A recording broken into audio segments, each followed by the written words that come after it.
En el 2011 fue acreedor a 2 becas de investigación en España para impartir estudios relacionados con la policromía de retablos. Su tesis de licenciatura recibió una recomendación para su publicación. Actualmente cursa la maestría en Estética y Arte en la Benemérita Universidad Autónoma de Puebla, enfocando sus estudios en los retablos poblanos.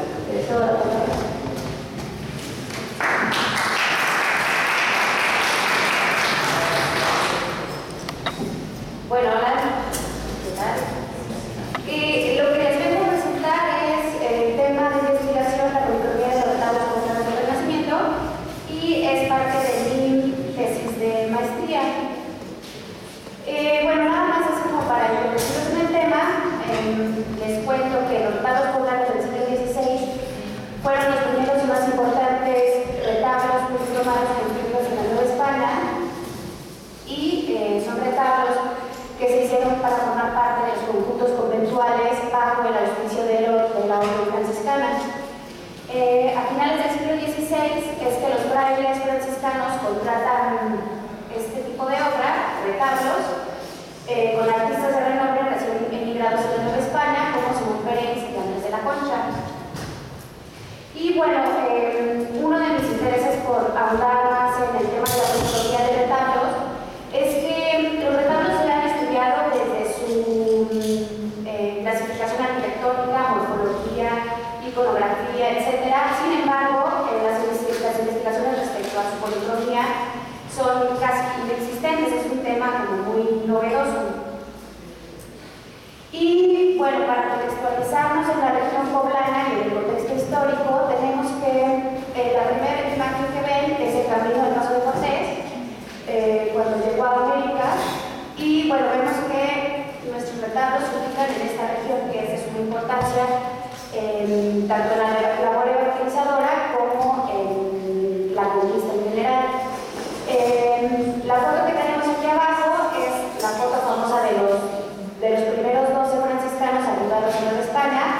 Esta imagen está en la sala de Profundis en el convento franciscano de Huejotzingo, y el arribo de estos primeros 12 data de 1523. Entonces tenemos que la doctrina franciscana permea profusamente en la región poblana y Tlaxcalteca también, recordemos que era la misma, y por eso es que se construyen tantos conjuntos conventuales franciscanos, y también la doctrina franciscana permea en la región. Y bueno, estos son nuestros 3 conventos principales. El primero es Huejotzingo, del lado derecho tenemos Tecali y abajo tenemos Cuautinchan. El retablo de Huejotzingo y el de Cuautinchan siguen permaneciendo en sus conventos. Sin embargo, el de Tecali fue removido al templo que está aledaño, ya que fue desmantelado. Bueno, primero se abandonó el exconvento de Tecali y después fue desmantelado. Sin embargo, vemos aquí el muro testero donde estaba ubicado el retablo renacentista. Y bueno, tenemos aquí a nuestros 3 grandes señores. El primero en temporalidad se cree que es el retablo de Cuautinchan. Tiene una historia un poco enredada porque ya se encontraron los documentos contractuales, y este retablo se hizo para pertenecer al exconvento franciscano de la ciudad de Puebla. Se manufacturó para pertenecer a ese retablo alrededor de 1570. Se cree que los probables artistas que manufacturaron este retablo son Nicolás Tejeda y Pedro Brizuela. Después este retablo es vendido a Juan de Arrue a manera de pago, y Juan de Arrue lo vende primero a Tehuacán, pero en Tehuacán sucede un sismo muy fuerte que deteriora bastante el templo, entonces es vendido al exconvento de Cuautinchan. Se posiciona, se ubica en este convento alrededor de 1599. El retablo de Tecali todavía hasta la fecha no se encuentran documentos contractuales, pero se cree que es contemporáneo de Cuautinchan, alrededor de 1500.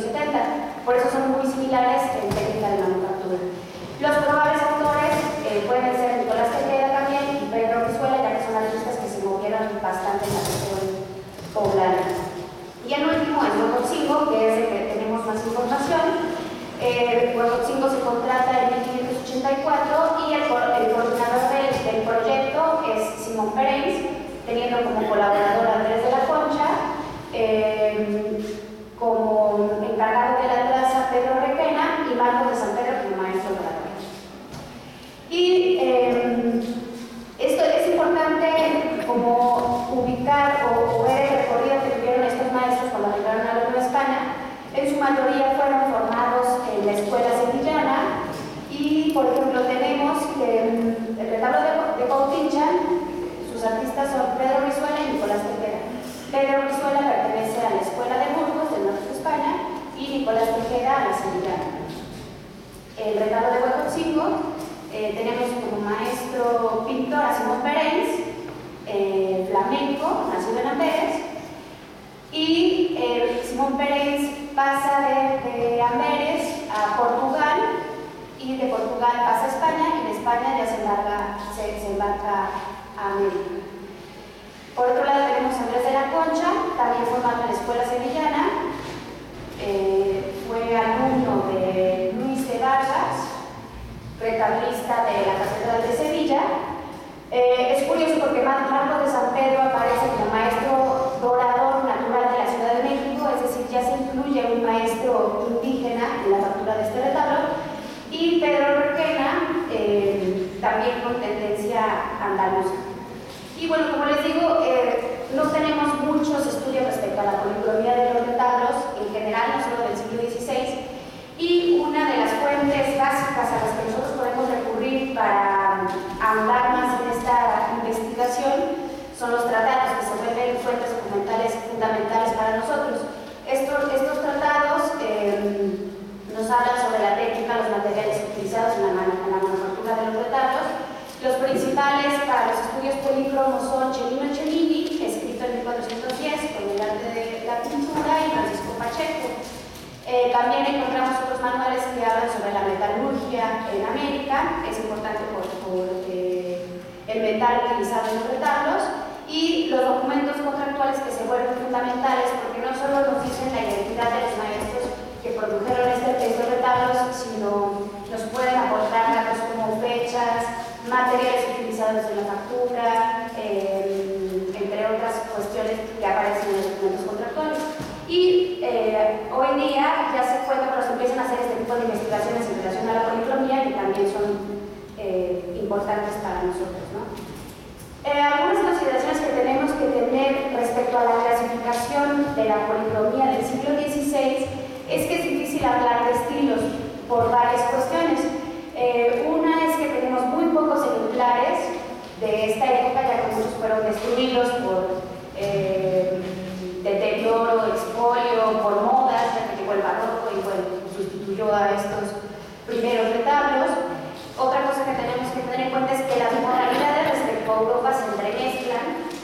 Es importante considerar que aquí en América hubo muchas infecciones, o sea, no solo fue el Renacimiento como tal, sino que hubo muchas infecciones de índole medieval, gótico, andaluz, filipino, y todo eso también entremezclado con lo meramente indígena.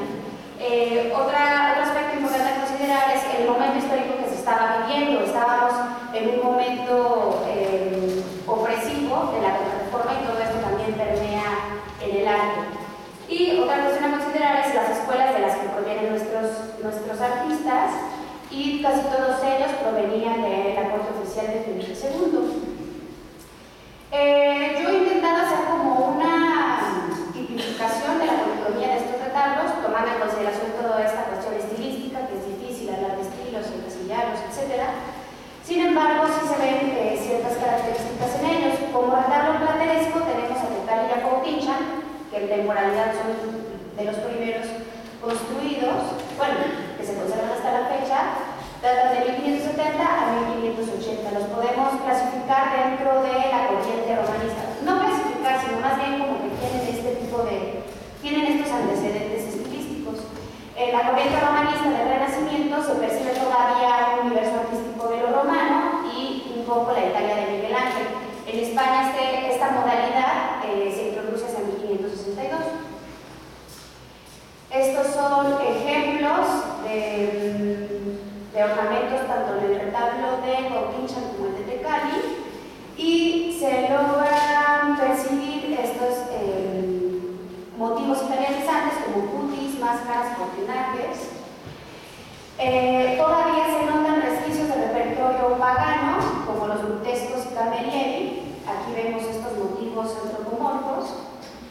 es el retablo de Tecali. Y ya el retablo de Huejotzingo lo clasificamos dentro de la corriente herreriana, que ya es más hacia finales del Renacimiento tardío, y se puede clasificar dentro del manierismo. La corriente herreriana inicia durante la corte de Felipe II, y bueno, es importante aquí hacer la conexión con estos artistas que sabemos que se educaron bajo en esa escuela, que es desde la Concha y Perenz. Y pues vemos claro, ¿no? Sabemos claramente en el retablo pues toda la escuela sevillana con la mezcla de la escuela flamenca, etc. Esta modalidad es más clasicista, refiere a un orden más simétrico, más ordenado, y se superponen las tres órdenes. Aquí tenemos unos ejemplos de la policromía que podemos observar en este retablo, que son las grecas, símbolos y monogramas. Se alternan las superficies doradas y unidas con diversas decoraciones esgrafiadas. Es difícil encontrar un huequito en el retablo de Huejotzingo que no esté cubierto por temple y esgrafiado. Estos trabajos esgrafiados se aplican en todas las áreas arquitectónicas del retablo, en bajos de talla, estrigas de las columnas, en las traspilastras, que es curioso porque son partes que generalmente pues, no se ven y aún así están decoradas con muchísimo detalle. Otra decoración característica de la policromía renacentista es el bicromatismo azul y oro. Vemos aquí las columnas de Cuauhtincha que tienen este bicromatismo en las estrías de las columnas, y esto es en los nichos de Tecali y en frisos y cornisas. Esta decoración es un tipo de decoración de influencia flamenca. Aquí vemos como el abanico de decoraciones esgrafiado que encontramos en los retablos. Vemos rameados, imitación de la arquitectura, ojeteados, figuras geométricas. Una técnica que es propia del Renacimiento es el esgrafiado sobre plata. Este esgrafiado sobre plata se habla de esta técnica en los tratados, tanto de Echenique como de Pacheco, y al menos yo no los he localizado en retablos barrocos. Sin embargo, aquí en Huejotzingo y en Tecali está presente este esgrafiado sobre plata. Vemos también motivos arabescos, imitaciones de textiles. Y en todos los retablos del Renacimiento son muy comunes las corladuras imitando las piedras preciosas. De arriba es un retablo lateral de Huejotzingo, también del 16. También se pueden percibir patrones clásicos como la imaginaria grabada en el vestuario litúrgico. Esta escultura no es Puebla, esta escultura es de Coixtlahuaca. Sin embargo, se los quise mostrar porque el autor de esta escultura fue Andrés de la Concha, y Andrés de la Concha fue un artista multifacético, es decir, contrataba obra de arquitectura, de policromía, de pintura de imágenes, y podemos ver aquí la destreza del pintor al policromar la escultura. En la imagen que tenemos aquí a la derecha vemos que la imagen del santo tiene perspectiva, entonces ahí podemos observar la destreza de nuestro maestro. Las encarnaciones son al pulimento, estas son particulares del siglo XVI, porque ya en el siglo XVII y siglo XVIII son encarnaciones mate. La particularidad de las encarnaciones al pulimento del Renacimiento es que son mucho más resistentes, es por eso que hoy en día se conservan pues, muy bien este tipo de encarnaciones al pulimento. Y bueno, ya para finalizar, la idea de mi tesis es tipificar la policromía de los retablos del Renacimiento respecto a esta tabla que va desde el aparejo hasta los efectos sobre la superficie dorada de los retablos.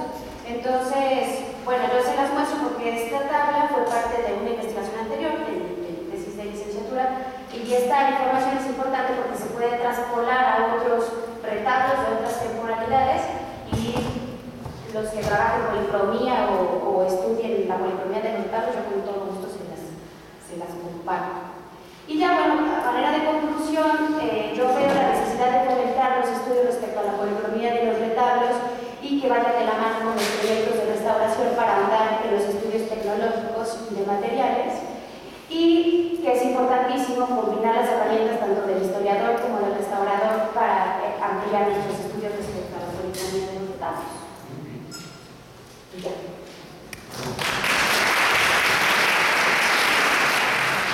Es licenciado en Historia por la Facultad de Filosofía y Letras de la UNAM y tesista de la maestría en Historia de la misma institución.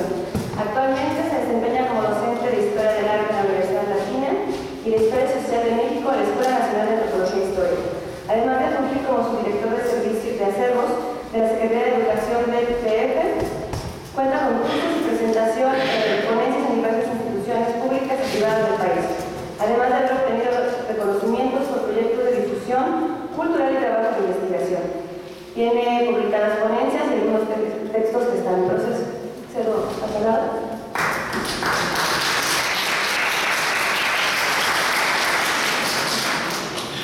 Muchas gracias a nuestro comité organizador, por estar aquí presentes.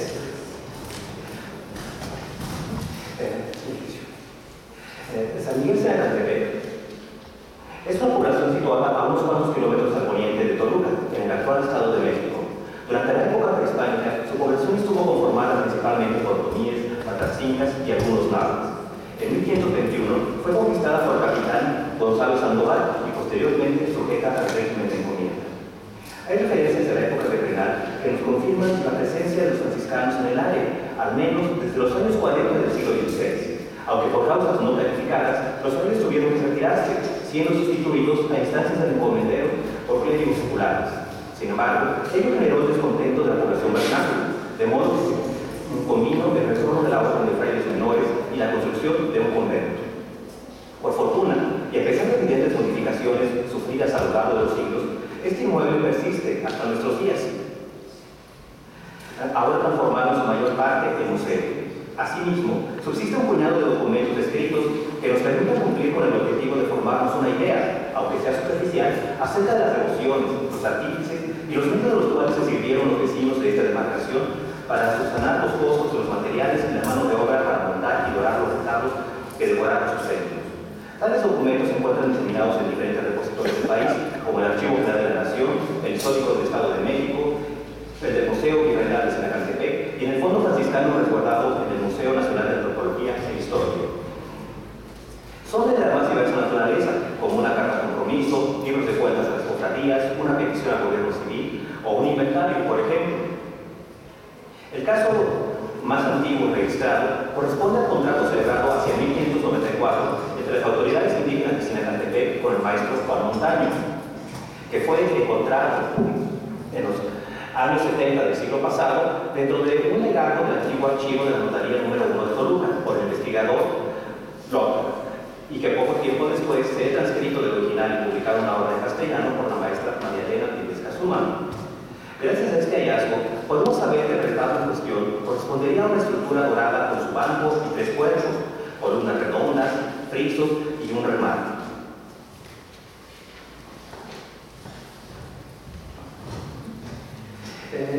En él figuraría en el primer cuerpo, viendo todos los de frente, una imagen de la Anunciación, otra de San Francisco de Asís y una más del nacimiento de Jesús.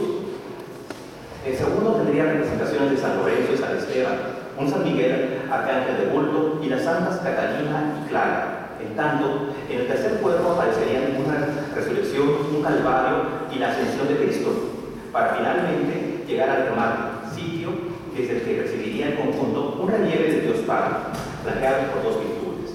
En el retablo se encontrarían repartidas las efigies de los apóstoles, además de que se perdería explícitamente que semejara al que para ese entonces sustentaba la iglesia franciscana en la villa de Toluca.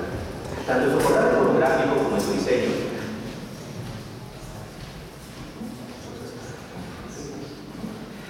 se estimaba que había visto en un plazo no mayor de año y medio y que costaría 2.350 pesos en reales de oro, mismos que serían pagados en 3 partes por los principales del pueblo.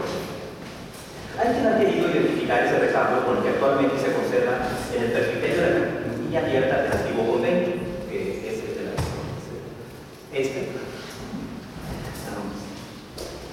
No obstante, además de que no se tiene plena certeza de que Juan Montaño haya concluido aquella obra, resulta evidente de que se trata de creaciones distintas, dado que el que yace en el presbiterio de la capilla, que es el que vemos en el imagen, está conformado por una sencilla retícula rectangular de madera y un redemal triangular. No presenta ningún friso definido y las delgadas fajas de madera que sirven como soporte distan de las columnas redondas a las que hace referencia la carta de compromiso.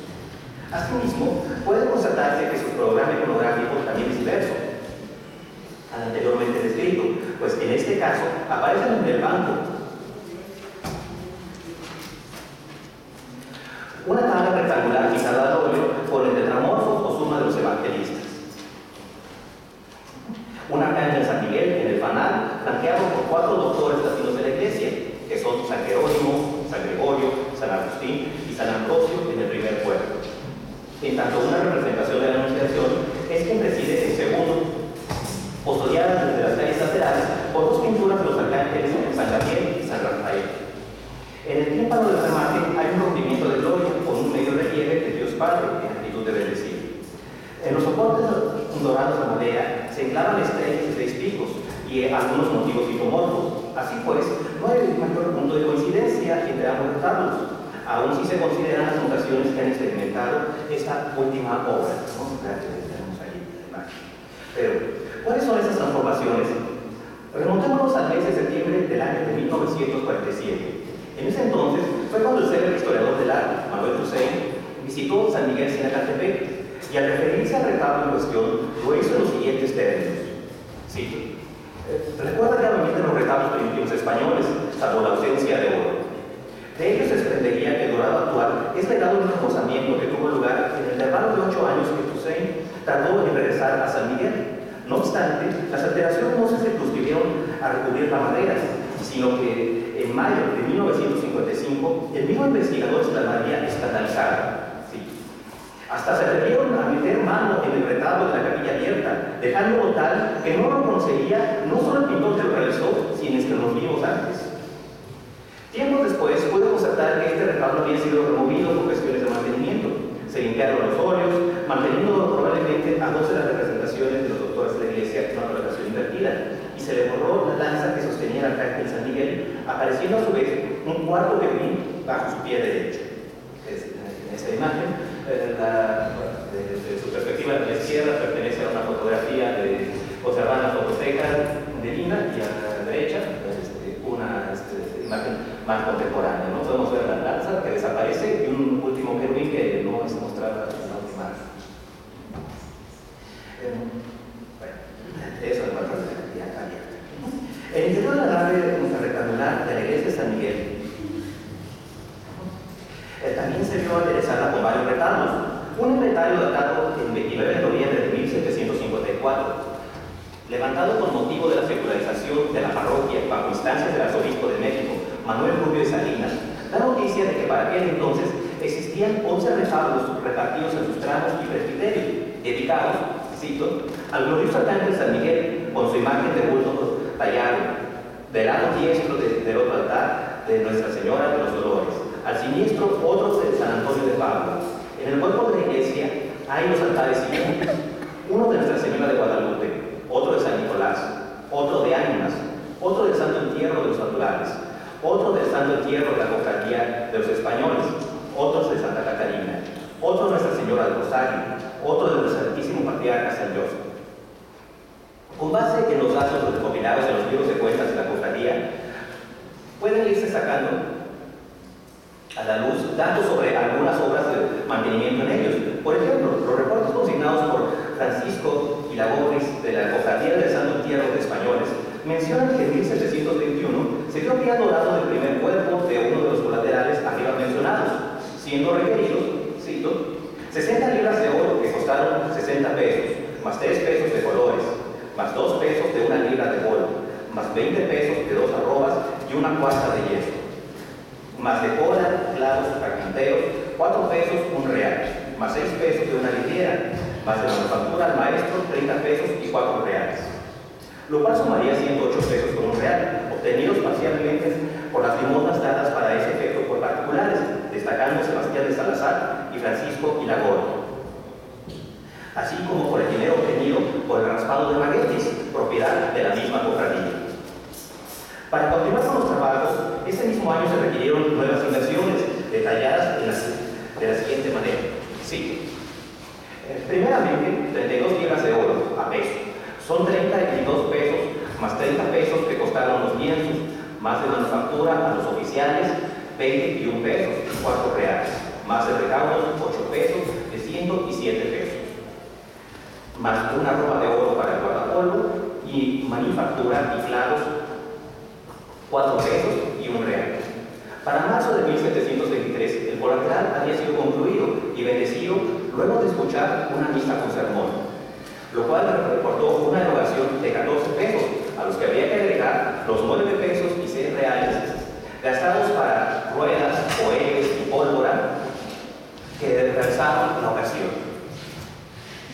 Se sabe también que para 1768 aún existía el mercado dedicado a las benditas ánimas del purgatorio, con un lienzo con el enmarcado dorado, adornado con frontales y un crucifijo con su perspectiva de ánima,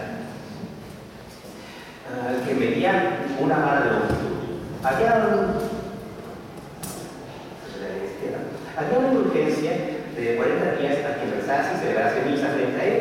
Cabría preguntarse si a este retablo perteneció el óleo de la alegoría de la sangre de Cristo, que es el que se muestra ahí a la izquierda, que hoy en día se localiza en el segundo tramo de la nave de la iglesia y que precisamente exhibe su parte inferior a las ánimas. Por otra parte, en un documento que actualmente se conserva en el Archivo General de la Nación, se encuentra una breve referencia sobre un tabernáculo de madera que había sido erigido en honor de la Virgen de los Dolores del Rayo en el presbiterio de una capilla construida ex profeso para esta vocación, ubicada en uno de los ángulos del antiguo atrio de la parroquia de San Miguel Arcángel. Tal mueble pareció en un principio bastante gracioso para quien lo contemplara, pero a la postre el humo y el tiempo oscurecieron sus piezas de madera, de suerte que ya parecía en esencia lo que antes constituía su satisfacción. En respuesta a ello, un grupo de poco más de 20 vecinos, esa es la Virgen del Rayo, la que estaba dedicada al tabernáculo, decidió tomar medidas para concluir con el dorado de la tercera parte de ese tabernáculo, que para entonces aún permanecía en blanco. Con esas miras, pidieron autorización a las autoridades civiles para que pudiesen tener lugar 8 corridas de toros en el pueblo. Las corridas serían programadas a lo largo de 2 semanas y las ganancias obtenidas servirían para patrocinar la obra. Juan de Dios Flores de Orihuela, dorador y pintor avecindado en la cercana villa de Toluca, fue comisionado para que hiciera un balance sobre la suma que requeriría tal obra. Al poco tiempo la petición fue escuchada y se dio el visto bueno bajo premisa de mirar por las buenas conductas y evitar desmanes y embriagueces, así como el cuidar que los fondos obtenidos no sirviesen a otro objeto, sino a, cito, concluir el dorado del altar mayor y tabernáculo de Nuestra Señora de los Dolores. Cabe señalar que echar mano de los beneficios monetarios de un evento tan solicitado por la gente del pueblo, como lo era una corrida de toros, como fuente de recursos monetarios para complementar o iniciar adecuaciones en iglesias, capillas y plazas públicas, constituía un recurso que ya había sido mostrado en su efectividad en otras partes del virreinato y que se cristalizaría en proyectos en la colegiata de la Villa de Guadalupe, en la Alameda de la capital de la Nueva España, así como en otras tantas plazas. Durante el último tercio de la centuria de 1700, el gusto estilístico del arte iba cambiando en el virreinato, favoreciendo los modelos considerados como de inspiración clásica en menoscabo de los ornamentos del corte barroco. Entonces, la decoración de multitud de inmuebles eclesiásticos fue sometida a diversas innovaciones, y sus retablos de madera dorada y código adorno fueron sustituidos por ejemplares más acordes con el gusto de Concepción en plata. San Miguel Sinacantepec no sería la excepción a esa tendencia, de modo que hoy en día no pervive ninguna de las obras señaladas, salvo varias veces transformado retablos del presbiterio de Capilla Abierta, de la imagen anterior. Los 6 retablos que restan en la nave de la parroquia San Miguel son del siglo XIX, quizá de principios del XX, Mantiene una estética de influencia neoclásica y están dedicados a San José, la Virgen de los Dolores, la Virgen del Rosario, Jesús Nazareno, la Virgen de Guadalupe y las ánimas del purgatorio. Asimismo, en la actualidad, el presbiterio luce ocupado por un ciprés de madera policromado de dos niveles, en el que mantiene su titularidad la calle de San Miguel. Quizá haya sido en la época de elaboración de estos retratos cuando se abrió un vaso en el ábside poligonal debido a las nuevas necesidades de luminiscencia selectiva. Finalmente mencionaré que dentro de los bienes inmuebles de la parroquia del Museo Virreinal de Sinacantepec y aún fuera de los límites del actual Estado de México, se encuentran pinturas y elementos arquitectónicos que potencialmente pudieron pertenecer a algunos de los conjuntos anteriormente señalados. Tal es el caso de la escultura de María Magdalena del siglo XVI o de algunos cuadros como el que se encuentra actualmente dispersos en la Catedral de la Ciudad de México, a donde vino a parar algunas de las obras que se encontraban antes en Sinacantepec. El ejemplo más claro probablemente sea el descanso en la huida de Egipto, que se encuentra actualmente de la Catedral Metropolitana, que perteneció pues, al Sinacantepec. Quedan entonces varias cosas por indagar, aunque lamentablemente la historia de muchas piezas de nuestro patrimonio mueble es bastante parco e inexistente, además de las lagunas que experimentan los repositorios documentales de que dispone el investigador, de modo que no se trata de una labor fácil, si bien, conforme se ha intentado dar muestra a través del cruce de información obtenida en diferentes acervos documentales, colecciones de obras de arte, fototecas y textos historiográficos, entre otros recursos, es posible indagar, llegar a ser una interpretación o reconstrucción histórica de este patrimonio que hoy en día se ve reducido o resulta inexistente. Gracias.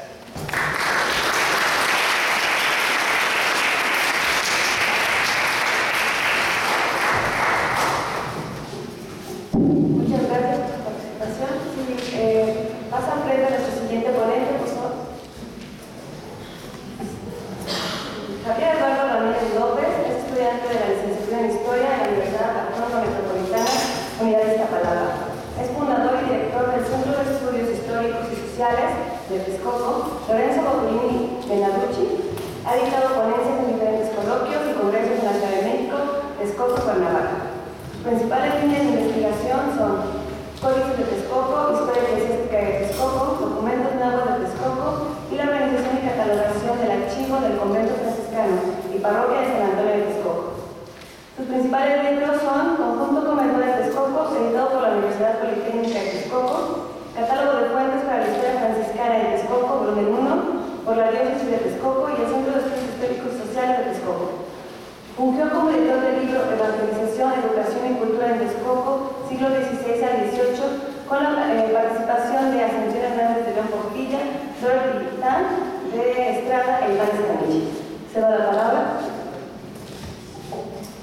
Pues muchas gracias al comité organizador por aceptar esta ponencia. Debo decir que tenía planeada una presentación, pero no tengo dos días en la casa. Pero bueno, decidí poner el tema del Centro Universal Parroquial de Texcoco debido a que funge como un proyecto patrocinado directamente por el obispo de Texcoco, que es el Monseñor Juan Manuel Mancilla Sánchez, quien dentro de su interés por catalogar y preservar la memoria histórica ha implementado una serie de actividades y ha invertido en ciertas investigaciones, entre una de ellas es esta. La doctrina de Texcoco va a ser importante durante el siglo XVI al llegar Fray Pedro de Gante en 1523 y establecerse. Fundaron la primera escuela de enseñanza para indios, después se va Fray Pedro de Gante, se construye un nuevo edificio que va a ser el convento. Posteriormente, ya que en el siglo XVI van a ocurrir cosas importantes en el que Texcoco participe, como cuando Fray Alonso de Molina publica su primer vocabulario de lengua castellana y mexicana en 1555, es guardián del nombre de Texcoco. Motoliní escribe la cuarta parte de su libro, siendo guardián del mismo convento. Fray Fuensalida es nombrado ministro provincial en Santo Evangelio en el siglo XVI, antes de irse a Tlaxcala. También es guardián del convento, entre otros aspectos. Para el siglo XVI, Texcoco, tiene un auge importante y se tiene muy poca documentación. El convento restaura documentación desde 1607 hasta 1800 y mucha se ha fragmentado en el proceso de secularización, el proceso de desamortización de bienes. Lo interesante es que para Texcoco se tiene registro de 12 retablos en el altar, en la nave principal de la parroquia, 10 en la tercera orden, uno en la capilla de la enseñanza y uno en la sacristía. Todos, bueno, en el caso de la parroquia se tienen bien documentados 5, de los cuales no queda ni uno. De la tercera orden solo quedan 3 y otros, bueno, quedan 5 y 2 movieron al arco de la catedral. Hablamos de que más de 4/5 de retablos se perdieron en 1960 a la fecha. Se tiene la documentación, las inscripciones, algunos contratos, pero los retablos nadie sabe qué fue de ellos. Este primer retablo, con el que hoy día ostenta la catedral de Texcoco, es completamente del siglo XVIII y no es del origen, no es del lugar como vemos las dimensiones. Precisamente ahorita se está restaurando y ya no se puede tomar muy buenas fotos. Vemos en la parte superior, quitaron una virgen, que voy a hablar, es muy interesante.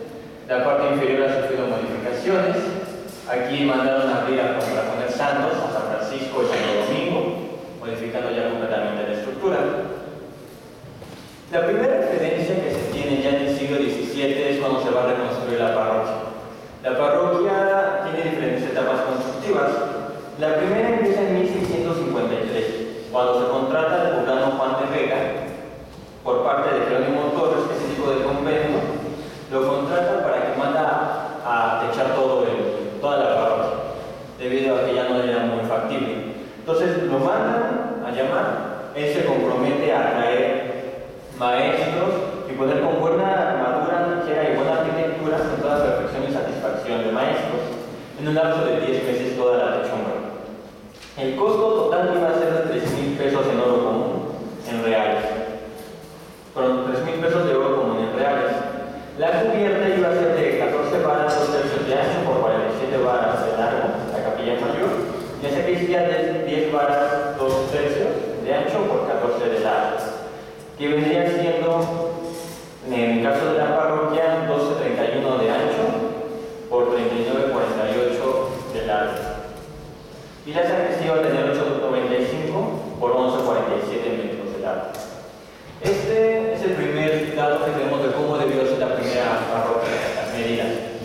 Ya para 1687, el procurador general Alonso de Posada escribe al virrey y escribe a las mismas autoridades para reconstruir la parroquia, porque ya no se puede dar culto en ella, está en un mal estado. Y empieza la reconstrucción para 1688, cuando se manda a destruir la parroquia y edificar una nueva. Lamentablemente no hay libros de fábrica que guarden todo el acontecimiento, pero lo que apenas se encontró fueron los libros de Carlos Vidal. Es una serie muy rica, y el primer dato que tenemos sobre el altar mayor es este. Perdón, antes de este, tenemos que para 1687 el altar mayor se mandó a dorar, añadiéndole guardapolvo, soplo y haciendo la talla entera de San Antonio y el niño que estaba en media talla, y todo costó 2,550 pesos. Más al San Antonio se le hizo mayor la de lema y palma de plata, en la que entraron 6 marcos, que costó con hechura 70 pesos. Más en el presbiterio se pusieron gradas nuevas donde estaban quebradas y se rajó y pintó la capilla mayor, y se hizo reja que costó 30 pesos. El altar mayor y ornamentos referidos lo dio Melchor de Peralta, y Melchor del convento a solicitud y diligencia mía, y en espera de que haga mucho más en lo adelante. Melchor de Peralta es un rico comerciante de la Ciudad de México, manda a construir un santuario en Tulantongo y dona al convento las remodelaciones. También en la tercera orden se sabe que había un retablo para 1687. La descripción es la siguiente: se ha hecho en blanco el retablo del altar mayor, de 2 cuerpos, muy aseado y curioso, lo cual suscitó muy religioso, celo y regocijo de nuestro padre ministro. La limosna entre los hermanos ayudó al convento con 20 pesos, costó todo 600 pesos. Esto para 1684. De ahí no tenemos datos de cómo era el retablo hasta que llegamos al informe de 1695. Ya casi se va a dedicar a la parroquia y esa es la descripción que se tiene. El altar mayor se le añadieron 3 cuerpos, desde el soplo hasta la coronación, y así tiene el alto y ancho de la iglesia. Para esta obra se trajeron madera del Chaco, Con su conducción costaron 124 pesos y 5 domingos. La manufactura en blanco costó 235 pesos. Los tres cuerpos que se componen de choclos, dos tramos en blanco. El uno de media talla se puso a nuestro padre San Buenaventura y el otro a Santo Tomás. 6 tramos de cornija, 6 columnas, sus 6 pilastras quedaban 2 a 2, que importó la manufactura y materiales 105 pesos. Entraron 125 libros de oro y montaron 125 pesos y 3 domingos. Quedan puestos 6 lienzos y 2 en poder del pintor Joseph Sánchez, todo de la vida de San Antonio de Padua, los cuales lienzos tiene pagados nuestro hermano Michoacán de Peralta. Para ayuda del orador se le aplicaron 100 pesos de los bienhechores de unos deudos míos difuntos y los demás se hizo de particulares bienhechores. Monta todo 584 pesos. Ese retablo que debió ostentar cuando se dedica a la parroquia, no se sabe, no se conserva ninguna pintura de San Antonio de esa época ni de ese pintor. Pero Joseph Sánchez ya había trabajado, ya había mandado, o se le había contratado la cofradía de la preciosa sangre de Cristo para que hiciera un colateral. Él lo contrata a Miguel López y Diego Valdivia, que son mayordomos de la cofradía, el cual lo manda a realizar y no se sabe exactamente el precio que le pagan. Además, le trabajó al convento cercano, en el convento de Ochotos, donde igual hace otro retablo a San Antonio. Joseph Sánchez, las únicas referencias que tengo por Manuel Toseño es que es de la época de Villalpando, trabaja con él, es la única referencia que se tiene. Las otras documentaciones que se, para la época de la construcción, bueno, son 2 impresos, es interesante, de la parroquia. El primero es la milagrosa rectificación. Es una edificación que dura 11 años y se adorna como se pudo. Es más de 40 metros lineales, un campanario, más de 10 retablos para esta época. Y esta parte de Andrés de Bengoechea es otro síndico y que igual va a hacer muchas donaciones al convento. Él mismo pagará la puerta norte, la puerta que sale al convento y demás. Y este discurso es por parte de la orden franciscana. El que sigue es por la orden, por el clero secular, igual participa en la dedicación. En el caso de ese es como una crónica de los diferentes discursos que se hicieron en ese proceso. Para el siglo XVIII no se tienen muchas referencias sobre cómo era el altar mayor. Sin embargo, se encontró recientemente este documento donde Miguel Cabrera realiza una virgen para Texcoco. Esto, pues, cuando se encontró, pues, estaba, que si sí estaba, que si no estaba el famoso Cabrera. Lo que se encontró en los otros documentos es que realmente Miguel Cabrera realiza la pintura. El donante es Juan Bautista de Almeida, que es portugués, y que es cofrade del Santísimo Sacramento, según consta en su testamento. Miguel Cabrera va a entregar el 2 de julio de 1758, pide 40 días de indulgencia por la imagen, y según el libro de Carpitata, fue adornada en su altar con manteles de Bretaña, con sus encajes y guardapolvo, candeleros, ramilletes, tapete y tarima. Cuidado y aseo le aderezó todo lo que tenía un costo de 48 pesos, las 40 días de indulgencias. De ahí, documentos de arte para el siglo XVIII, otros contratos se mantienen.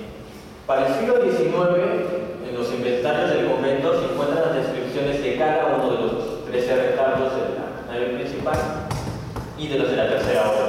Describen cómo estaban los santos, en algunos son muy específicos y en otros solo dan algunas semblanzas. Texcoco va a sufrir el proceso de secularización no en el siglo XVIII con las reformas borbónicas, sino hasta 1921, cuando por cuestiones administrativas los franciscanos lo que van a hacer es cambiar de Texcoco a Coyoacán, y de Coyoacán se van de lo secular a Texcoco. Ello significó pues el cambio completo del recinto, pero para ello los frailes realizaron un inventario de todos los retablos y el arte sacro que se tenía en ese instante. De ahí se hicieron diferentes modificaciones. Se sabe que el altar mayor debió ser que es una foto entre 1920 y 1930, aunque cuando la edad marca 1907, que debió de ser ahora el nuevo retablo que iba a cambiar al viejo retablo barroco. Es completamente nuevo. Lo interesante de este concepto en el que hoy día está, conserva la misma estructura, San Antonio, la lucidez, la Trinidad en la carne del lugar, todas las figuras y todos los cuadros se conservan hoy día. Cuando se hacen los cambios administrativos en la parroquia, para 1960, que se nombra catedral, es un cargo completamente administrativo. Se manda para hacer el permiso, se contacta al arquitecto Quesada y Mendiola, que es el encargado de realizar la catedral de Toluca. Él mismo se encarga de las modificaciones del convento de la parroquia de Texcoco y va a pedir que se retire el viejo altar plateresco del siglo XVI, que fungiría como altar mayor, que es este, y que se mandaran a retirar todos los retablos del interior, para que cuando la persona entrara y nada más enfocara su vista al altar principal. En ese caso, el director en turno de lo que hay monumentos históricos da el permiso para que se quiten todos los retablos y el piso de madera también se quite, y nada más también se manda a pintar toda la parroquia para que únicamente se aprecie el altar mayor. Toda la trascendencia, toda la historia que había en siglos, 1963, fue definitivo, se perdió todo lo que se tenía y únicamente se conserva mediante los bocetos, que es el altar plateresco del siglo XVI, que es actualmente el que se encuentra en la tercera hora, que es este. Podemos ver que igual los tres cuerpos nada más se conservan dos, el principal nadie sabe que fue de él, la parte fue cortado para que pudiera entrar en el lugar, las demás pinturas no las he encontrado y demás. Y podemos ver que cuadra con el boceto que hace Quesada, con el que se encuentra en la tercera hora. Y iba a ser sustituido este retablo por este que hoy día se encuentra, con tal de que se tuviera mayor lucidez. Y aún en 1953 se van a hacer diferentes cambios de aquí. Vamos a ver la Virgen, es la Virgen que pintó Cabrera, que ya se conserva.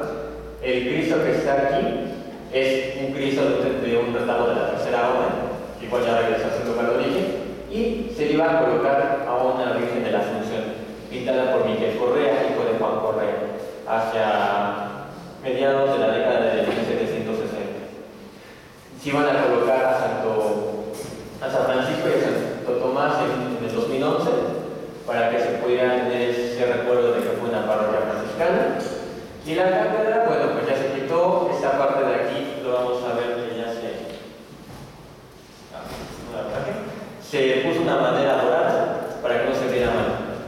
Entonces, lo que tiene Texcoco es que la documentación se ha podido preservar en diferentes lugares. Este es el archivo de la provincia de Santo Evangelio, el archivo de Lima, el archivo general de la Nación, la Universidad de Austin en una parte, en la Newberry apenas encontró una descripción de lo que es la parroquia y nada de los retablos.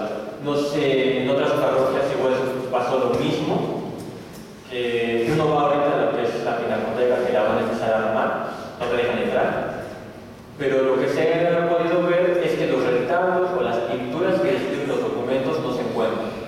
Creo que en el caso de Texcoco es algo alarmante desde mi perspectiva, porque la misma población no tiene esa sensibilidad a proteger su patrimonio. En el caso de lo que hemos visto en el Congreso, ¿no? El retablo no se encuentran los documentos. En Texcoco es diferente, están los documentos, pero los retablos, quién sabe qué fue de ellos. Bueno, estas partes son un pequeño contexto de lo que es el altar mayor, que ha fungido conforme a las necesidades de la moda y de la población. Se han quitado retablos del siglo XVI para pasar en 1960 a este tipo de retablos, y en 2013 hacer cambios de este retablo. La propuesta que se ha hecho realmente es retirar el retablo para su preservación y lo mejor que le podía hacer es alertarlo para que ella lo modifique conforme a las necesidades del culto.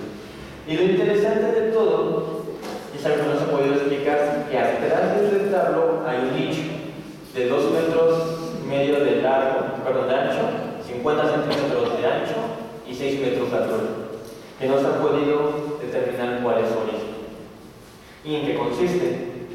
Pues eso sería todo de mi parte. Muchas gracias.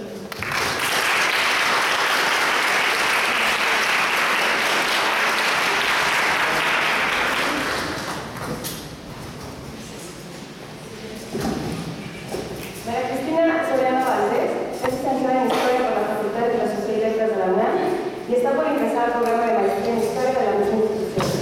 Actualmente colabora como coordinadora en el proyecto de catalogación del acervo histórico del Archivo General de Notarías de la Ciudad de México, adscrita al Colegio de Notarios del Distrito Federal. Sus líneas de investigación son el uso de fuentes documentales en la investigación histórica, la historia de la construcción, los artistas y artesanos en el finales del siglo XVIII y principios del XIX, el estudio de la artillería siglo XVIII al XIX. Es autora de La Huerta del Colegio de San Gregorio, haciendo el taller de Manuel Tolsa, su transformación en fundiciones de cañones, 1796-1815, publicada en Historia Mexicana. Es coautora de La Construcción del Real Colegio de Minería, 1797-1813, y El Recinto de las Ciencias Interpuntales, primera fase de la refacción del Colegio de Minería, 1813-1824. En la publicación 200 años de Palacio de Minería, su historia a partir de fuentes documentales. Además es miembro del Seminario de Constructores, mano de obra, técnicas y materiales de construcción en México, siglo XVI al XX, el punto que pertenece a la coordinación, Seminario que pertenece a la Coordinación Nacional de Monumentos Históricos de Lima. Tengo la palabra a nuestra última voz.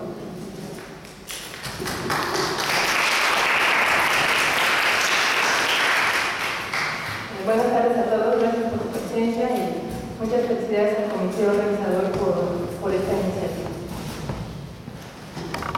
El arquitecto y escultor valenciano Manuel Tolsa es autor de diversas obras emblemáticas de los últimos años del periodo virreinal, las cuales han sido estudiadas principalmente desde el punto de vista formal y estético.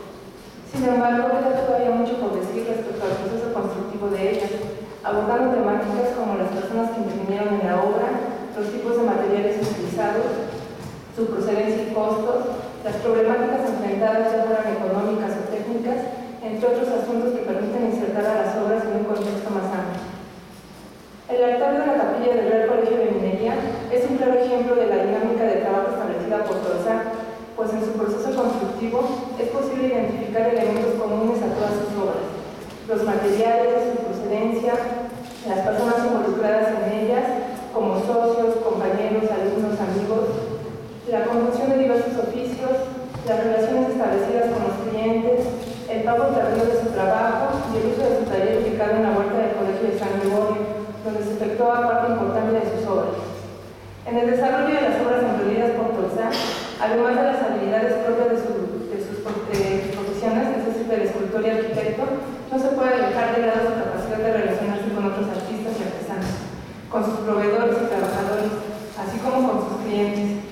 Asimismo, es de destacar su interés por la búsqueda de los materiales adecuados, la compra de canteras y la formación de compañías para su explotación y transporte, como fue el caso de la obra que nos ocupa. En 2013 se cumplieron 200 años de la conclusión del Palacio de Minería, por lo cual se editó un libro que habla de su historia a partir de fuentes documentales. Muchos de sus capítulos se enfocaron a los procesos constructivos del edificio y sus diferentes espacios, uno de ellos es su capilla. Es por ello que el presente texto, más que en los aspectos formales o estilísticos, se centra en la historia de la fabricación del altar o colateral de este recinto. El altar de la capilla del Real Colegio de Minería, hoy conocido como Palacio de Minería, está ubicado en el ala sur de la planta alta del edificio. Es obra hermana de los baldaquinos de la Catedral de Puebla, que aún subsiste, y el de la capilla de Santa Teresa la Antigua, destruido a causa de un temblor que vemos en la parte superior, así como del tabernáculo de la Colegiata de Guadalupe. Pieza que quedó inconclusa, pues su fabricación se suspendió a unos años de haberse iniciado. Para la elaboración de estas 4 piezas, Manuel Tolsa formó una negociación conjunta con el objetivo de explotar canteras de mármol, material que sería la base de estas obras. estructurado para abaratar los costos de las piedras, facilitar su transporte y formar operarios que se especializaran en el trabajo de este material, que hasta entonces había sido poco empleado en la Nueva España. A partir de 1802 se inició el reconocimiento de las canteras de mármol ubicadas en Bizarrón, en la vía de Cadereyta, en Querétaro. Parece ser que la explotación de estas canteras tuvo su auge hasta el siglo XX, pues en el siglo anterior eran poco conocidas, aunque ya se sabía de la finura y calidad de sus materiales. Existe poca información sobre el descubrimiento de estas vetas. Incluso se creía que el mármol de esta zona se comenzó a explotar en las primeras décadas del siglo XX. En Bizarrón se compró el paraje llamado El Banco y se arrendó un cerro. Incluso tuvo que pagarse la habilitación del camino que iba desde el Palmar, que está en Cadereyta, hasta que Posada en Hidalgo, pues era necesario para el transporte de las piedras. Las operaciones en las canteras se iniciaron en marzo de 1802. Los canteros que laboraban en ellas fueron adiestrados en esta nueva clase de trabajo. Procedían de diversas partes, aunque en un inicio fue necesario llevar trabajadores de la Ciudad de México. Los gañanes también estaban bien instruidos en el manejo de los carros, que eran tirados por bueyes para el transporte de las piezas, que también se condujeron en recuas de mulas. Muchas de las herramientas empleadas en la cantera fueron fabricadas en ella, con fierro de cajón y acero, por lo que tuvo que instalarse una fragua. Otras se mandaron desde la Ciudad de México, entre ellas había sierras, martillos y limas. Debieron emplearse únicamente técnicas manuales para la extracción de las piedras, como la llamada de Tino y Barra, pues en las memorias de gastos no se registró la compra de pólvora o cohetes, que llegaban a ser utilizados en las canteras de la época. Para su envío, las piezas debían ser resguardadas con mantas de istre y cueros de res. En el caso de las columnas, eran endueladas con vigas. En la segunda quincena de abril de 1804, iniciaron los trabajos de fabricación del altar. En este punto, cabe señalar que la construcción del Colegio de Minería inició en 1797, bajo el patrocinio del Real Tribunal de Minería, cuya junta designa autorizada para su dirección. Para la fecha en que comenzó la construcción del altar, únicamente se había trabajado durante 3 años y medio, ya que la obra se suspendió en 2 ocasiones por diversas situaciones. Es así que a un año de haberse reiniciado la obra, también comenzó el transporte de las piedras desde Bizarrón a la Ciudad de México, consistentes en 146 piedras de mármol mosqueado, así se le denominó, colorado y blanco, así como piedras para bases y carteles, con una medida total de 462 palmos y 588 pulgadas, aproximadamente 115 metros, las cuales se trasladaron en mulas. En diciembre se enviaron 2 columnas de 4,5 barras de largo, es decir, unos 3,78 metros, con valor de 1,400 pesos. Para febrero de 1805 se envió la mesa del altar, que medía 2 varas de largo, es decir, 1,68 centímetros, y una vara de ancho, con valor de 104 pesos y 2 reales, así como una piedra más que costó 336 pesos. Estas últimas piezas, trasladadas en 1805, se condujeron en carros y carretas. El precio total de todos estos materiales fue de 4.412 pesos, 6,5 reales. Durante 1805 y 1806, la fabricación del altar debió continuar, pero ya que no existen las memorias correspondientes a estos años, la única información que se tiene de este periodo es referente a la elaboración de los bronces dorados que adornarían el altar.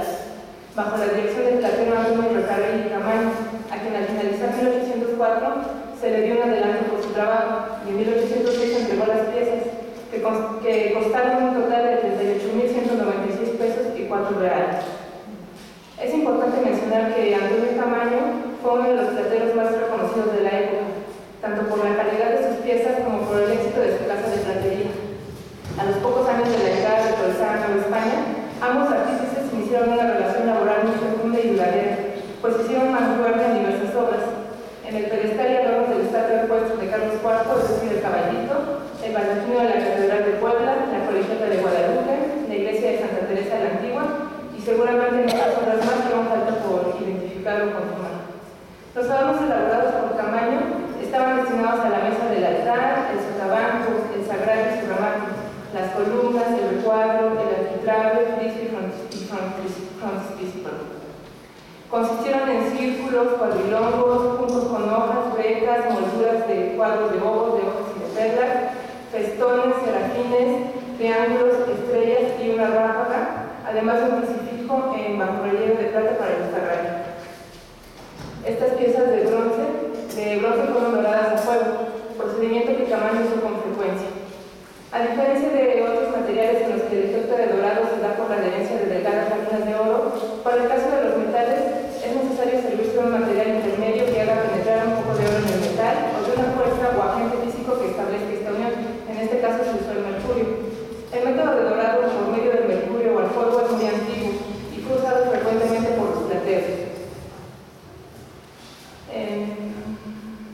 A grandes rasgos consistía en preparar la amalgama de oro con el mercurio, después los bronces para pasar al proceso de dorado en sí, y terminar con el acabado que se le deseaba dar a la pieza, ya fuera color, bruñido, mate, etc.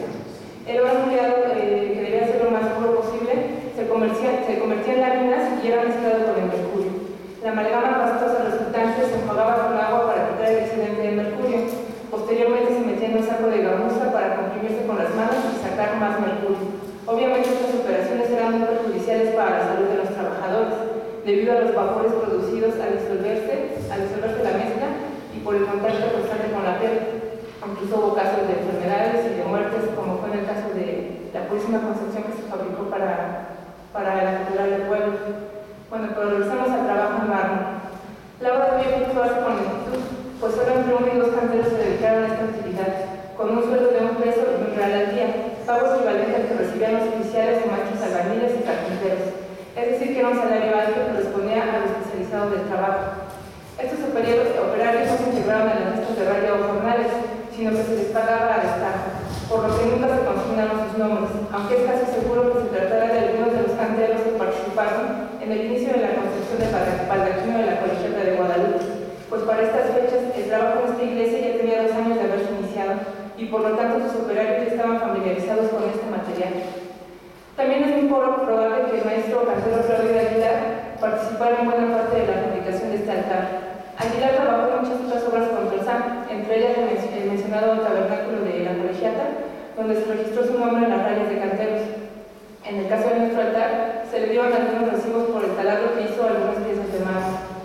A la par del colateral se trabajaba en la conclusión de la capilla, sus adornos y coro. Desafortunadamente, a partir del segundo semestre de 1808, en las memorias de construcción ya no se registró el área en la que elaboraban los canteros, por lo que es difícil determinar si continuó la obra del altar después de esta fecha. Parte importante de la capilla es la obra pictórica de Rafael Jiménez Claris, iniciada posiblemente a principios de 1809. Este pintor de origen valenciano fue profesor y director de la Academia de San Carlos, contemporáneo, paisano y amigo de Tolzán, con quien trabajó en una excelente mancuerna, como puede apreciarse en la capilla que nos ocupa. Y también en otras obras como la iglesia de Santa Teresa la Antigua, donde Jiménez elaboró una pintura en el ábside llamada La Celebración de los Siglos del Cardenal, y en la Catedral de México, donde decoró el cimborrio con una pintura alusiva a la Asunción de la Virgen, ambas obras ya inexistentes. En la capilla del Colegio de Minería, su intervención consistió en el decorado de muros, del plafón del oratorio, donde pintó las obras El Milagro del Pocito y la Coronación de la Virgen que acabamos de ver, las cuales han sido restauradas recientemente, y la parte central del colateral con una pintura de caballete de la Virgen de Guadalupe, patrona de los mineros. Hasta aquí hemos visto que en la obra que nos ocupa han intervenido varias manos, las de artistas reconocidos como los Tolzán, mediante su diseño y dirección, las del platero Camaño con los adornos de bronce dorado, las de Jimeno con la elaboración de la pintura central, y posiblemente faltaría un cuarto que estuviera encargado de la elaboración de las esculturas de yeso que flanquean el retablo. Estos son San José con el Niño y San Nicolás con el Tolentino. Sin embargo, no se localizó la información que dé cuenta de la elaboración de estas piezas. Pero también hubo muchas manos más que suelen dejarse de lado, algunos que ya hemos mencionado a lo largo del texto. Los canteros que sacaron y devastaron el mármol, los conductores que transportaron por muchos días las piezas hasta la Ciudad de México, los canteros y peones que construyeron el colateral, los orfebres que fabricaron las piezas de bronce dorado y los alumnos que seguramente colaboraron con Jimeno en las pinturas. Fue hasta 1811 cuando se colocaron las molduras y piezas de bronce fabricadas por Camaño. Por ejemplo, se hizo un tirante de fierro para sostener la ráfaga y se compró un clavo para sujetar a los muchachos, es decir, a los angelitos, del remate del marco del colateral. La tarea estuvo a cargo de un oficial de la compañía de Camaño, cuyos salarios se liquidaron el 30 de diciembre de 1811. Asimismo, algunos canteros se encargaron de abrir taladros para poner las molduras en los jaspes y mármoles. En los primeros meses de 1812 se afinaron los últimos detalles del colateral, que consistieron en aserrar los cartabones y cortar piedras chicas de los mármoles. Se pagaron 2 días a un cantero que arregló el ara del jaspe que ya estaba consagrada, y a la par se arreglaron otros detalles de la capilla, como las puertas y escalones. Estos fueron los últimos trabajos antes de la inauguración. Si bien no se efectuó una fiesta formal para inaugurar el nuevo colegio de minería, el cual fue ocupado a partir de 1811, el estreno de su capilla sí fue motivo de celebración. Una vez obtenida la licencia y efectuada la visita por parte del arzobispo el 21 de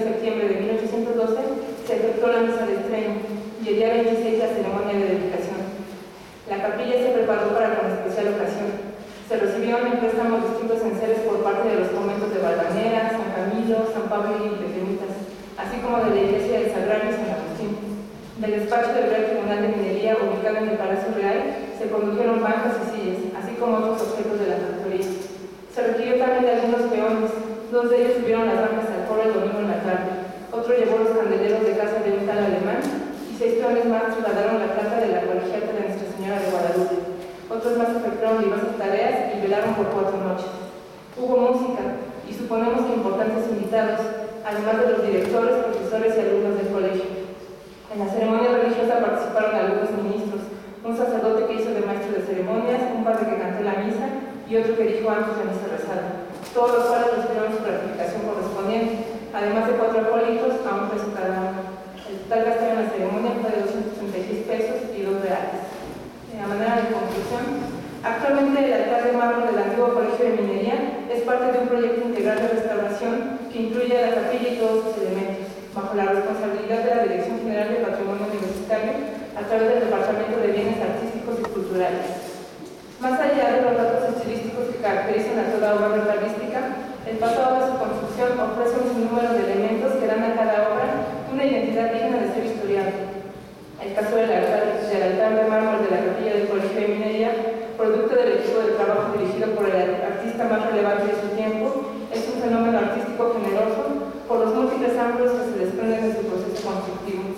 Cada sección de mármol, cada ornamento de cobre, cada pincelada de la obra concluida constituyen fragmentos de una historia más amplia sobre sus fabricantes, sus técnicas, sus inéditas negociaciones, sus herramientas y el contexto histórico en el que se elaboró. Gracias.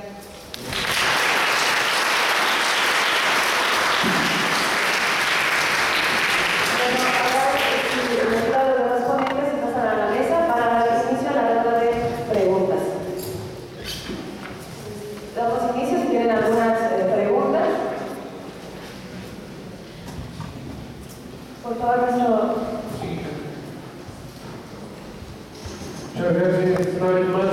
Gracias a todos y cada uno de ustedes por venir a compartir todo lo que en su momento han hecho, han trabajado.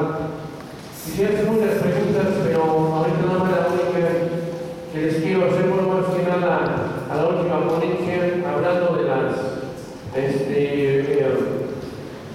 canteras de mármol, que así se llaman, sería que era más cercana aquí al lugar, o había otra, o de ahí siempre se sacó lo que en su momento se vino ocupando para todos los trabajos que hemos visto en mármol, incluso el piso de aquí, del colegio jesuita.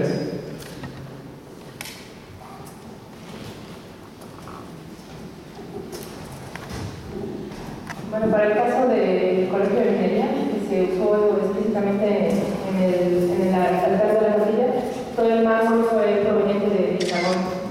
Por ejemplo, para el caso del baldacchino de la Catedral de Puebla, se emplearon también mármoles poblanos y también de Bizarrón. La cuestión es que entonces no se empleaba mucho el mármol, ya fue muy posterior, ya avanzado el siglo XIX cuando se empezó a explotar más. Y no hay mucha información respecto a las canteras existentes. Entonces, incluso se sabe que algún mármol que se usó mucho más antelación en algunas iglesias se podía traer incluso de Europa, ¿no? Eran obviamente pequeñas piezas, no era gran cantidad, pero sí falta mucho por investigar sobre el uso del mármol y sobre las canteras, ¿no? Hay cosas que...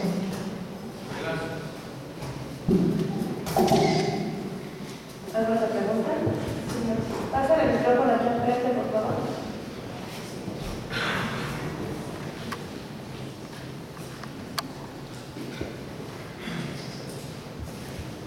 Para mencionamos un desafiado sobre plata. Es la aplicación de plata, es una energía que implica un empleo, que se desafiado. Sí. Es como el mismo procedimiento que la hoja de oro. Bueno, está la base de preparación, después el embolado y posteriormente se coloca la hoja metálica. En este caso es hoja de plata. Generalmente, bueno, se sabe que no se utilizaba la plata por su proceso de oxidación, forma argentita y se oscurece, entonces da un aspecto pues no muy muy deseado, ¿no? Y el chiste era que los retablos pues tuvieran este oro pues resplandeciente.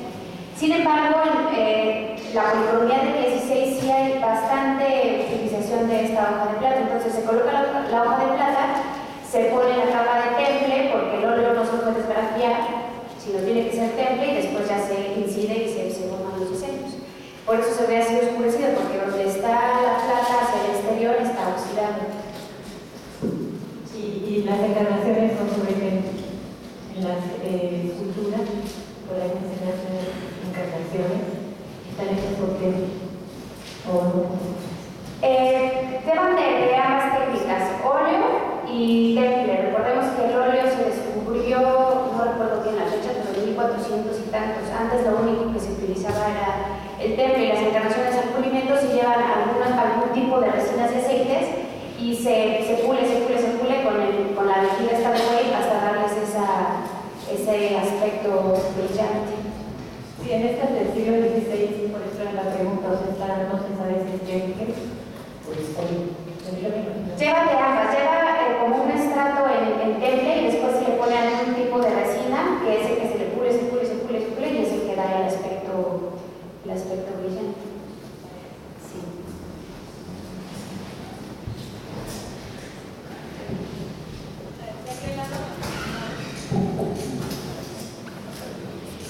Bueno, gracias a todos por sus ponencias. Para el compañero de Texcoco, de las cuestiones de Texcoco, tuve la fortuna de trabajar últimamente en la capilla de la Tercera Orden, interviniendo sobre retablos, y hiciste comentario acerca de devolver el retablo mayor, esta vista de la catedral, a su lugar. No sé a qué espacio te referías. En este periodo que estuve trabajando logré hacer un análisis rápido de la estructura y de la proporción de ese retablo, y noté que está mutilado. Ese retablo fue mutilado para colocarlo en el brazo oriente de la capilla de la Tercera Orden y que quedara en ese espacio. Y cuando fue colocado en catedral, pues ya iba mutilado, entonces se colocó tal cual. Se hizo actualmente el movimiento del retablo neoclásico que estaba en ese lugar, que sustituyó el de catedral, y se colocó nuevamente en la nave.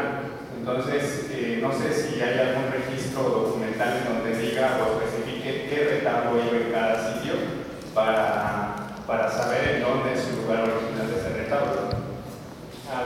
Bueno, en el caso de que hoy ostenta la catedral, sí hay un registro fotográfico de su lugar de origen, en la Tercera Orden.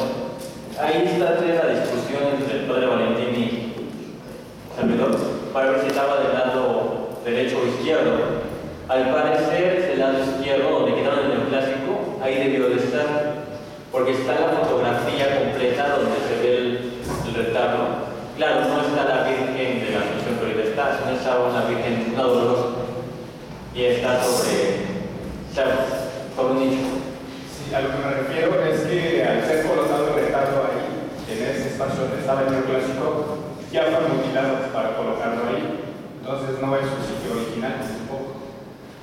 Ya, de hecho, le falta como un metro 20 más o menos del elemento del remate. Ya mutilaron las pilas, todo el elemento. Entonces no es su lugar original, ni en el transepto izquierdo ni en el derecho, porque no cabría.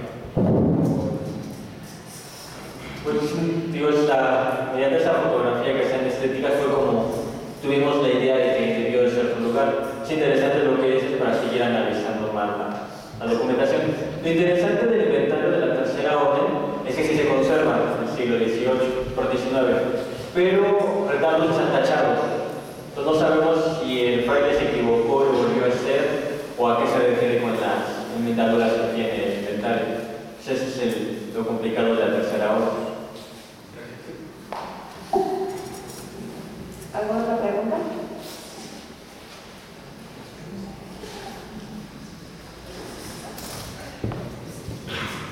Más que pregunta es como una, pues a todos los ponentes, ¿no? Hace mención de que hace falta más estudio sobre cuestiones no precisamente análisis de formas o estudio en cuanto a cuándo se creó y quién lo creó, pero más bien lo que estoy entendiendo es que también debe de haber ya una rama en la que se estudie de dónde provenían los materiales, las técnicas de manufactura. ¿Qué esperarían ustedes más adelante? ¿Qué considerarían que falta para proponer en otros congresos en cuanto a este tipo de estudios?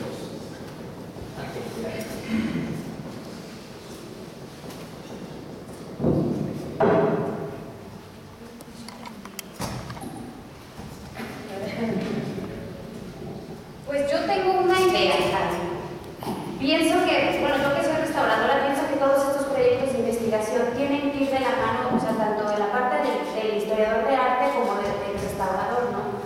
Pienso que son dos disciplinas que se amalgaman perfectamente y que son esfuerzos desaprovechados. Por ejemplo, tener un proyecto de restauración donde te subes al andamio, tienes el retablo aquí enfrente, puedes hacer análisis de materiales.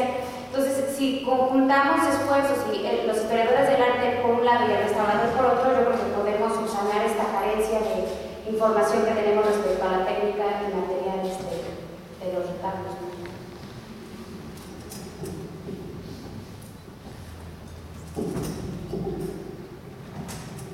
Yo pienso que incluso deben de intervenir más especialistas, ¿no? Además de los restauradores. Cuando yo soy historiadora del arte, yo soy historiadora, a lo mejor por eso me interesa más en los procesos constructivos y en otros temas que los que se interesan en la historia del arte, ¿no? Entonces ahí son distintas visiones. El arquitecto, hasta incluso el geólogo, por ejemplo, para la tierra, son muchas especialidades que pueden aportar a estos estudios, y sobre todo en esta época que se han abierto tanto los archivos históricos que se han catalogado. Yo creo que eso es un apoyo importantísimo ahorita para estos estudios, porque antes se tardaba uno hasta años, ¿no?, en localizar incluso un solo documento, y ahorita con toda la tecnología y todo lo que se ha avanzado, creo que nos podemos aventar de nuevo a buscar esta información y también a interpretar, ¿no?, a releer todo lo que ya se ha escrito sobre algunas veces parece que ya ha sido muy trabajada y nos quedamos ahí con lo que ya dijeron los grandes maestros, que es muy respetable, ¿no? Pero también hay que informar, ¿no? hay que releer y buscar más nuevas interpretaciones y nuevos puntos de vista y nueva información, ¿no?, que sea de relevancia.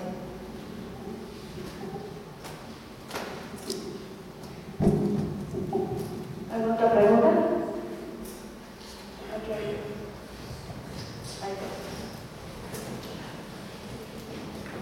En el mismo tema, a mí se me veía, bueno, no teníamos comentado varias personas la necesidad de crear colegios de restauradores y para que yo haya visto un banco de datos por temáticas, que pudiera generar eso, digamos, aprovechar precisamente la gran herramienta que es lógica, internet, que facilita la investigación, crear un banco de datos que puede facilitar el acceso a toda esta información, porque se genera muchísima información dentro del instituto, pero a veces ni siquiera nos ayudamos en vista.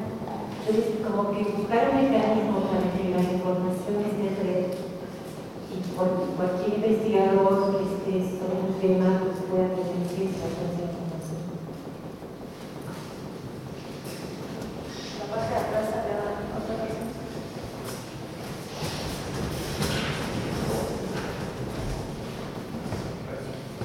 Bueno, más que preguntas, comentarios. Todo lo que ustedes nos están compartiendo muchas veces uno que está aquí en inclusión. A mí me da gusto que cuando la gente viene, los jóvenes, que nos traen sus maestros a conocer el museo, hay jovencitos o gente de todas las edades que hacen algunas preguntas. Y en este sentido, bueno, a repetir lo que ustedes nos comparten, lo que ustedes nos dicen, es oro molido para que en su momento, cuando hacen estas preguntas, se les pueda contestar. Entonces es grato que la gente pregunta y ya no más está con el qué bonito, quién lo hizo, qué sé yo. Ya al menos tenemos algo que compartir con esta gente que está ávida de conocimiento y sobre todo también, como se ha dicho, ¿no?, es parte de nuestra historia, es parte de nuestro patrimonio, porque de igual manera yo les comparto a a la gente que hace las preguntas que esto es de nosotros, entonces darles ese gusto por la historia, por nuestra identidad y sobre todo por nuestro patrimonio, mismo que si no les contestamos o si no les decimos, aunque uno no lo sabe todo, obviamente los especialistas son ustedes, pero al menos ya se van con una idea de lo que vinieron a ver, ¿verdad? Es algo que les agradezco y les mando muchas, pero muchas felicidades. Gracias. ¿Alguna otra pregunta? Guillermo Marinal, cerramos la mesa por el momento nos vamos a comer y nos esperamos de regreso a las 3 de la tarde.